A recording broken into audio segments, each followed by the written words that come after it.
તો આણંદના અંદર જ્યારે દેશના 77મા પ્રજાસત્તાક પર્વ નિમિત્તે કરમસદના અખંડ ભારત ઉદ્યાન ખાતે મહાનગરપાલિકા દ્વારા આયોજિત કાર્યક્રમમાં કમિશનર મિલિંદ બાપનાએ તિરંગો લહેરાવી નગરજનોને સંબોધિત કર્યા. મ્યુનિસિપલ કમિશનર મિલિંદ બાપનાએ જણાવ્યું કે આણંદમાં પ્રથમ વખત ત્રિભુવનદાસ પટેલ માર્ગ અને સરદાર પટેલ રાજમાર્ગને અત્યાધુનિક વ્હાઇટ ટોપિંગ રોડ તરીકે વિકસાવવામાં આવ્યા.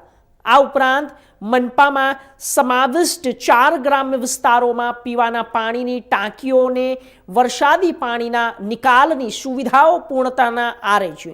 શહેરની શાન વધારવા માટે સરદાર પટેલ રાજમાર્ગ અને આણંદ વિદ્યાનગર રોડને આઇકોનિક રોડ તરીકે ડેવલપ કરવામાં આવી રહ્યા છે, જ્યારે બાખરોલના ગોયા તળાવ પાસે હેપી સ્ટ્રીટ જેવી અત્યાધુનિક સુવિધાઓ વિકસાવવામાં આવી છે. આ પ્રસંગે વર્ષ દરમિયાન વિવિધ ક્ષેત્રે ઉત્કૃષ્ટ કામગીરી કરનાર મનપાના અધિકારીઓ કર્મચારીઓનું કમિશનરશ્રીના હસ્તે સન્માન પત્ર આપી બહુમાન કરાયું હતું.